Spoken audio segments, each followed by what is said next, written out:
you can do everything right. Save and invest. Take care of your health. Love on your family. Really set yourself up to rock retirement. But life has a way of throwing you a curveball. And it's how you handle that curveball that's going to make all the difference in the world. And that, my friends, is what we're going to talk about this month on the Retirement Answer Man Show. My name is Roger Whitney. I am your host. I'm so glad you're here with me. This is the show dedicated to helping you not just survive retirement, even if a curveball comes high and hard at your head. We want you to rock retirement. And this month on the show, we are bringing back Retirement Plan Live. This is our sixth edition of a case study with a listener much like you. So if you're new to the show, Retirement Plan Live is where we bring a listener on. I walk through conversations, outline what their goals are, what resources they have to muster to rock retirement.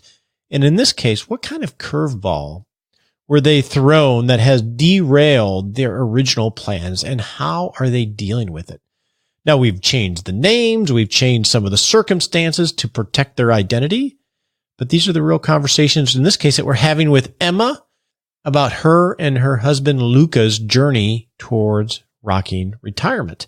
And you can follow along via our 6-Shot Saturday email where we will share updates on each step of the process so you can have on paper a lot of what we talk about. So the only way you're going to get those is if you are signed up for 6-Shot Saturday. And to do that, you go to rogerwhitney.com, and there on the right-hand side on the homepage or down below is a place to put in your name and your email. And that way you'll be assured to get all of the updates and be able to register for the live webinar in early October where we reveal whether this plan is going to work or not. But for now, let's get to our disclaimer so we can get on with the show.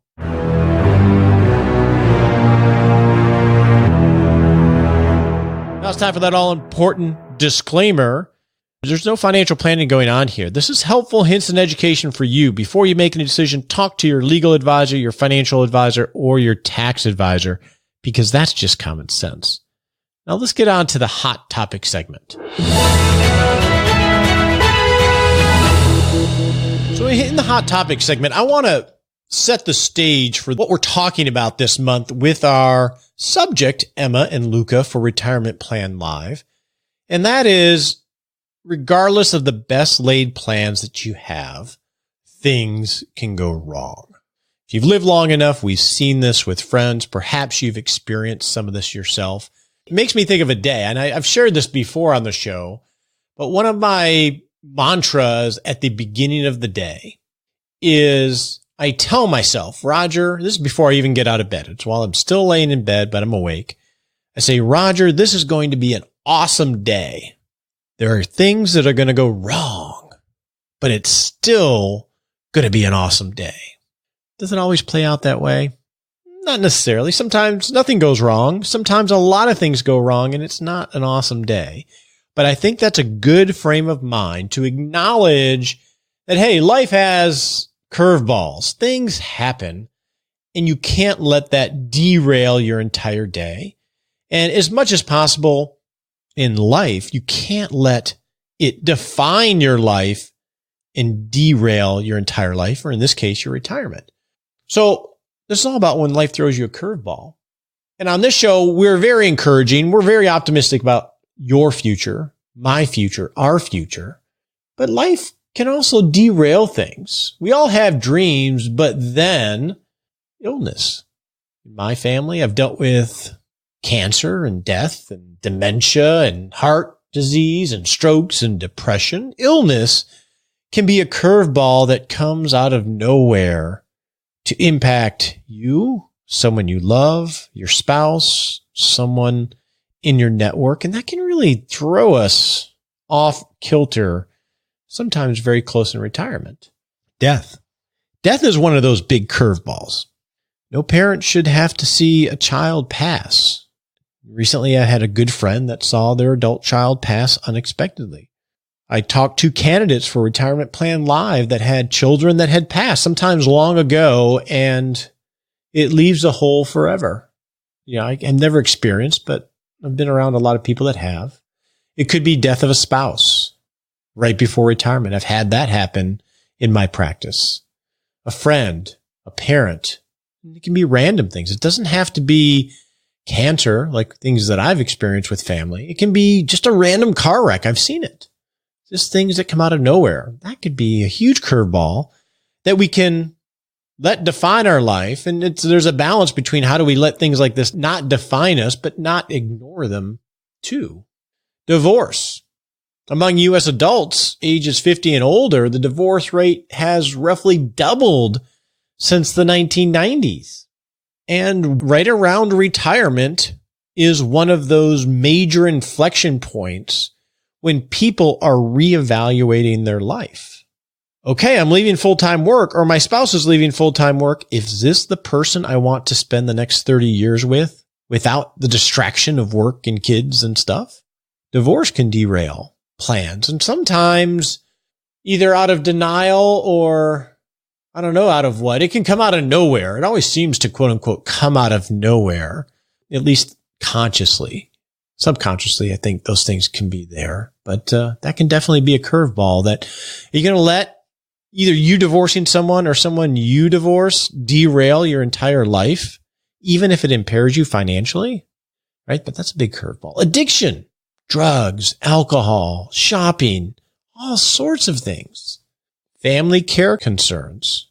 Those can be curveballs that we sort of know might be coming, of having to be tied to a place that you really don't want to live in order to take care of a parent or a grandparent or a brother or a sister. Things that can derail or potentially put on hold indefinitely the rocking go-go years that you want to live. That's hard to navigate. How do you be faithful to those people and still not sacrifice your life? I don't know. That's going to be hard. The fundamental question is that we're going to try to work through with this case study of someone that's dealing with one of these kind of curveballs is how do you rock retirement when you don't even know if you can want to get out of bed because of something that's happened in your life? It's an important question. And then if nothing ever happens, how do you live life knowing that they could so you can live more fully and not delay too much? Some big questions this month. I'm not going to pretend I have answers to these, but we're going to talk with Emma in our practical planning segment and walk through this, and through her journey, her and Luca's journey, hopefully you can get some perspective. You can get some tools to deal with something you're dealing with now, or prepare yourself in the event it happens to you.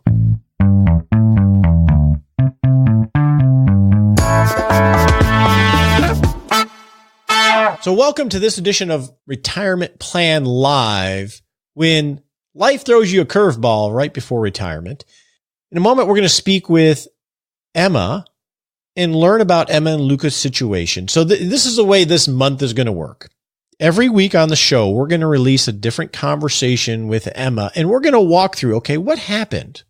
What is the curveball that you're dealing with? We're going to go through that today. And then we're going to define what are their goals from a life perspective, their ideal retirement, given what they're dealing with. And then what financial resources do they have to make that ideal retirement a reality? And then how do they remain agile given the situation that they're dealing with? And what are some of the opportunities and what are some of the risks around that? So I'm going to walk through that week by week. And each week you're going to get an update in 6-Shot Saturday. So if you haven't signed up for our weekly email, go to rogerwhitney.com and you can do that. And then in early October, we're going to do a capstone online meeting where Emma and I will be there live. You won't see our faces, but we're going to walk through a structure to outline all of this to see whether this is feasible or not. And maybe we can come up with some ideas to help them on their journey. So that is sort of the layout for this month. With that, let's go meet Emma and hear about her and Luca's story. All right. So Emma, I am excited to talk with you. How are you? I'm good. I'm excited to be here. Yeah. So you and Luca have been married. Now, how long have you guys been married? We've been married about 40 years. Long time. 40 years. A long time. I'm coming up on 30 next year. So. Yeah, you're just a kid. So what I thought we'd start, so you've been married almost 40 years, and remind me your ages?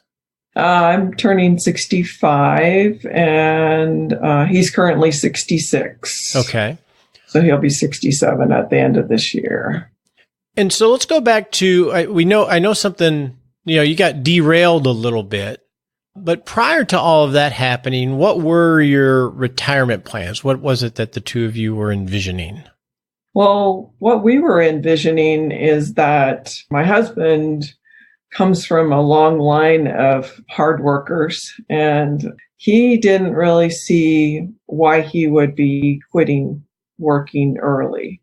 And he had some options within his employer where he could, not necessarily what most people think of as part-time, but get a little more flex time available. And so we had always planned on that, and that I would start, seeing if there were ways that I could slow down my schedule. And I was completely burnt out on my profession, but, we thought we were going to work longer.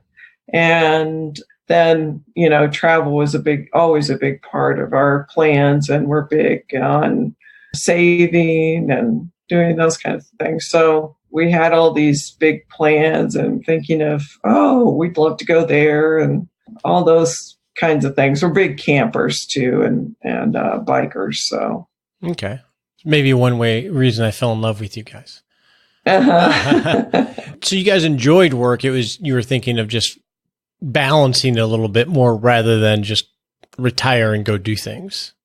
That was It was going to be more of a gradual thing. I might have moved into either a part-time or, some type of a business or something. But, he had options. And so he was thinking that that's what he was going to do. And so. Okay. And you have 2 grown children, correct? Yes. Mm-hmm. And then, so you mentioned camping and cycling. So what are the things that you would do with all that free time? Oh, yeah, definitely travel to different parts of the United States and either road bike or more than likely mountain bike, go camping.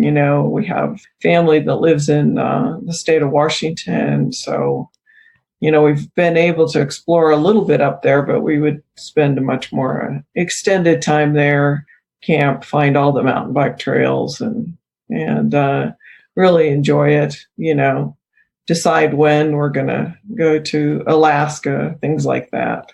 You encouraged me about mountain biking because at 52, I start to see the cost of all the riding on edge of cliffs and things like that.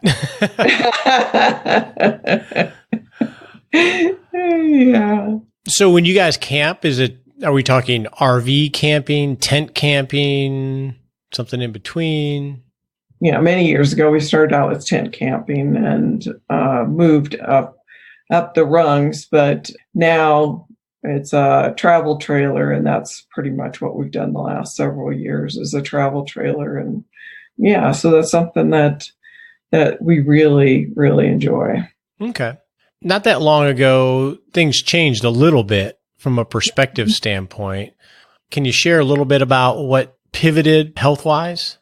Yeah. A few years ago now, my husband was sick one day, and he came home sick from work, which was very, very unusual. It's just not his MO. And long story short, then within a very short amount of time, then he was diagnosed with pancreatic cancer. Okay. It was really like one day he was fine, next day he's sick, and then they go. Absolutely. Absolutely. He turned jaundice, and Now, I know you're probably not like that, but most men have to be persuaded to see someone on the medical field. And I said, now that your eyes are yellow, you might want to see a doctor about that.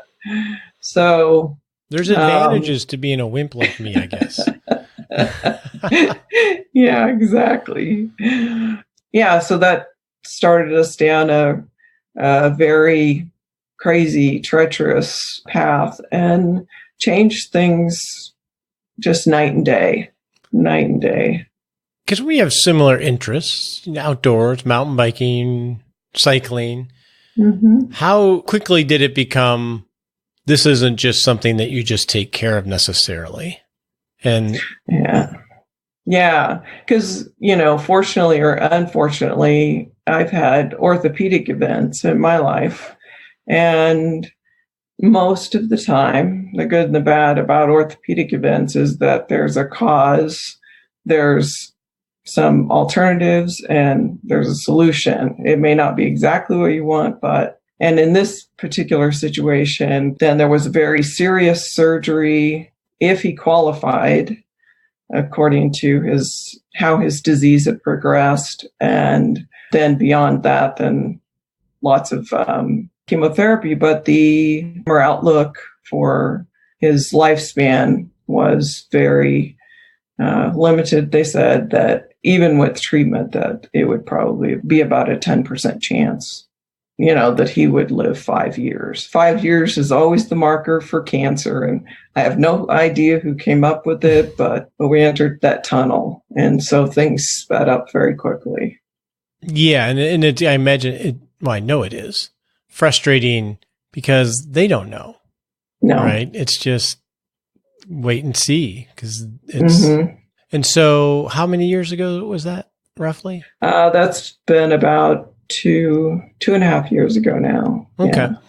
So walk me through the journey a little bit about how you deal with that from obviously just like anybody, how do you deal with that? But also from the context of your initial plan. Yeah, because with our initial plan, then we're thinking, okay, well, then he'll get better and, things will move along. And he was able to return to work last year for a few months, but it was just too hard. So at that point, we knew that our financial future definitely had changed. I was fortunate enough to have a employer that was considerate and, allowed me some leeway, but still our income had gone down quite a bit during that period of time. Our plans had changed. It looked like, what next? How's he doing from embracing life standpoint? Today he's doing really well. It's a very challenging thing I think that everybody thinks that if they run into that situation, they will always fight. But it depends on how you feel. Yeah. It really depends on how you're feeling and how your outlook can be very negative during certain periods, but now it's very, very, very positive. And you almost go through it's a grief cycle of coming to grips with the change in yourself, not so much you're not changing, but he from being a active cyclist, that's how we identify ourselves a lot of way. That is how he identified himself. And he also identifies himself as a worker and as a doer.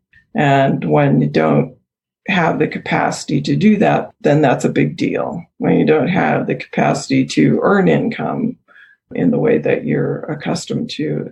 So all of that has been a big, big change. But we knew that changed our lives.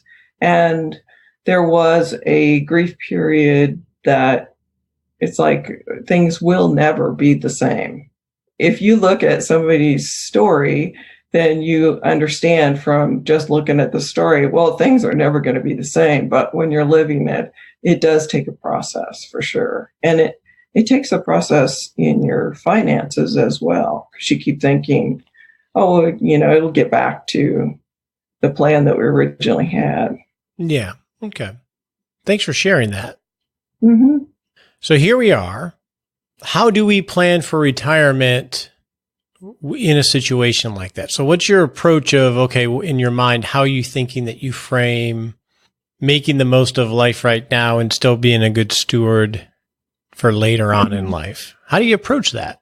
I think that's been one of the biggest challenges for me, is because the truth of it is no one knows how long you'll live. None of us know if we'll be here tomorrow. But at the same time, trying to do a plan that could be next week, next month, next year, or it could be 25 years from now. With him or right. with you on your own, either way. Exactly. So I think that's one of the things that really changed for us along the way, and the reason why I left work much earlier than I had originally planned. That was one of the changes then. So when did you leave work?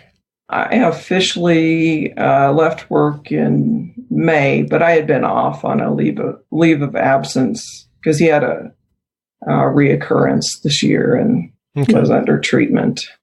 And then that was years before you were expecting to leave work. Right. It was. And it was also a much different experience than what I thought it was going to be. And he also, and I think that that's something others could relate to, is, he wishes that he could have left his position on his own terms. He's currently still on disability, so still an employee, but everybody wants to leave on their own terms.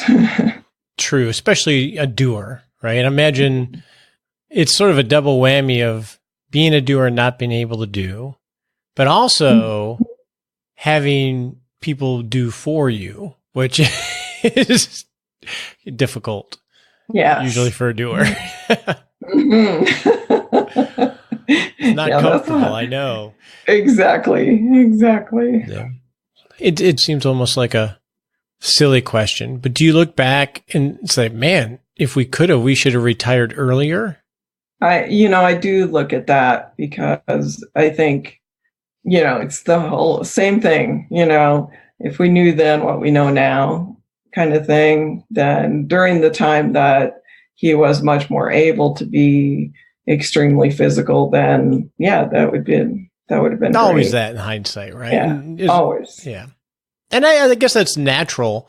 It's like even when you put your hand on a hot stove or something, it's like, well, in hindsight, I would have done this. I wouldn't want to do that. But I guess the negative side is that I think of those kind of thoughts of they're natural thoughts. It's just a matter of whether you nurture them and feed them or you just realize they're natural and you let them pass, right?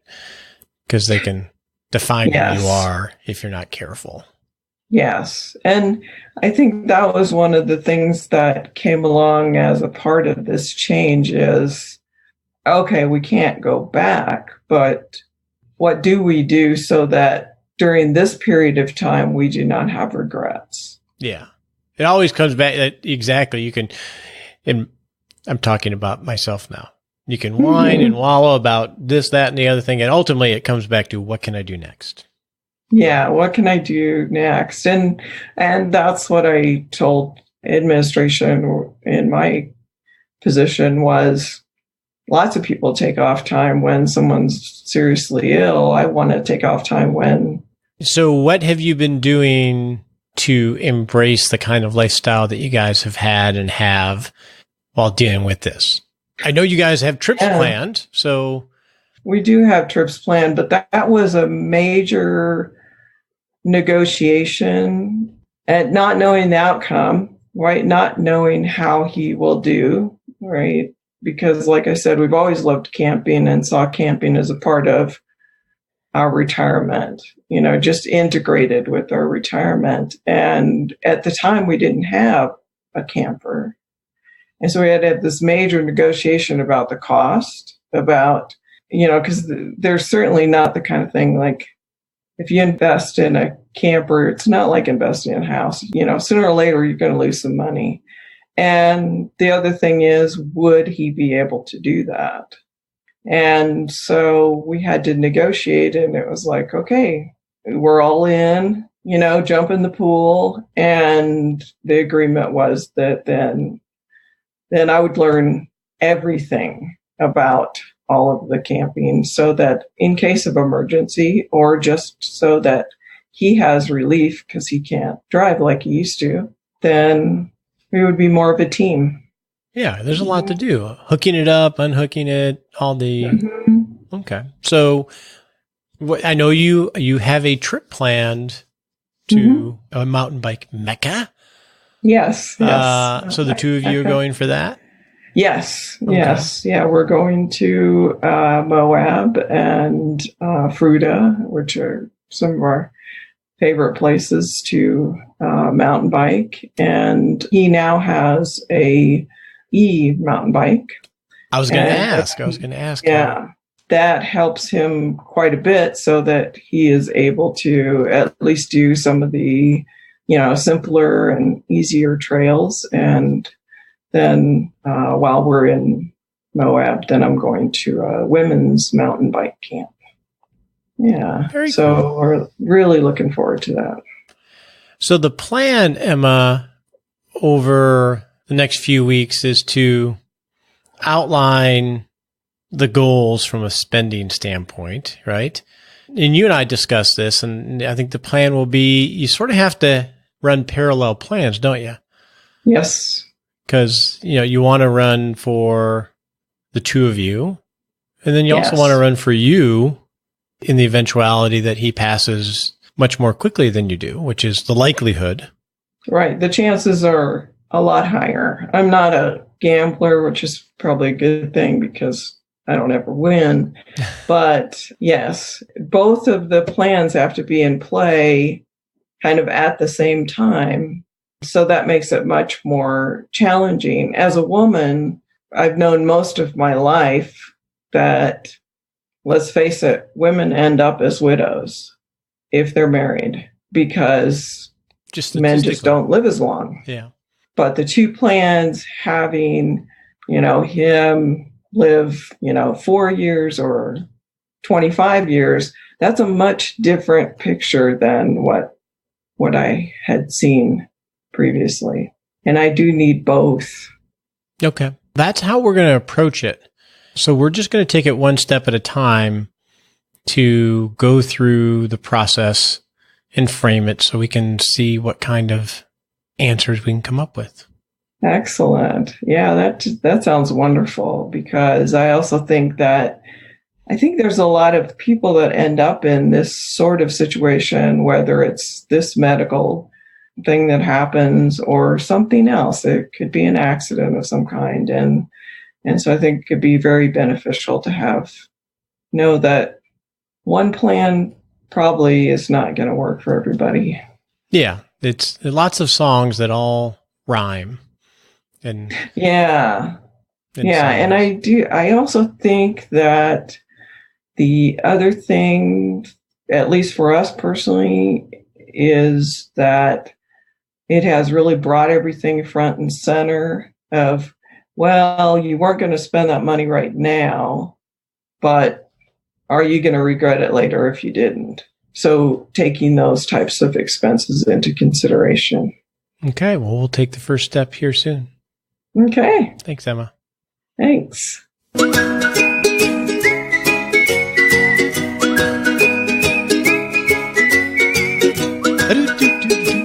Hey, welcome to the Happy Lab, where we noodle on how to live a happier life, even when life throws us a curveball. Nicole is not with us today. She's actually sick. So say a prayer for Nicole. Wish her well. And Nicole shared an article with me. She's a voracious reader. And there were some quotes in the article that I think are relevant to a lot of what we're talking about this month.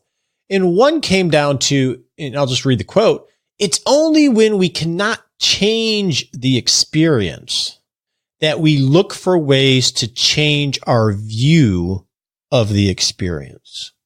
And I think that's really appropriate for Emma's situation. And it sounds like you'll hear it throughout the month, her spirit in all of this.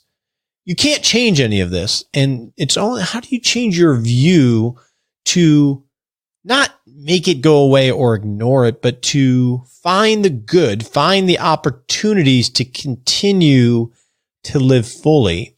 And that goes through some of the grief stages, right? If you can't change the experience, how can you start to alter your view even just a little bit to help you continue to live a happier life? On your marks, get set.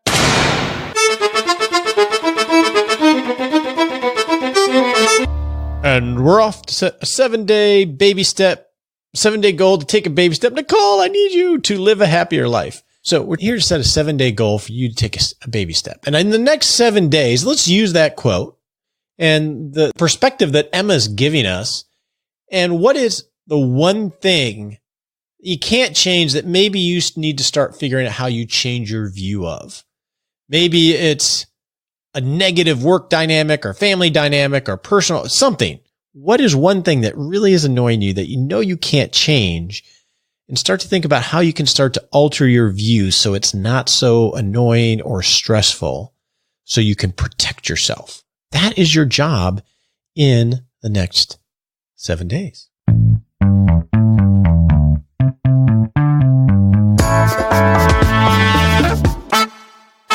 Hey, I always want to remind you about the Rock Retirement Club, our online community where we have a safe place to give you world-class education, resources to take action, and a safe place to talk with a lot of people that are a lot like you. And we'll be diving into this case study within the club, but you can check it out at rockretirementclub.com. If you want to join a club, there's a cost associated with it or an investment, so you can be around your brothers and sisters that are all working to live a great life and to rock retirement. So you can check that out at rockretirementclub.com. Until then, I hope you have a great day. We appreciate you joining us today for this episode of Retirement Answer Man. Be sure to visit rogerwhitney.com/answers to access the Retirement Answer Library with over 30 checklists to help you make the most of the only life you have. Remember, you have more power than you realize to create an amazing life starting today with Retirement Answer Man. The opinions voiced in this material are for general information only and are not intended to provide specific advice or recommendations for any individual. All performance referenced is historical and no guarantee of future results. All indices are unmanaged and may not be invested into directly. Have a wonderful day.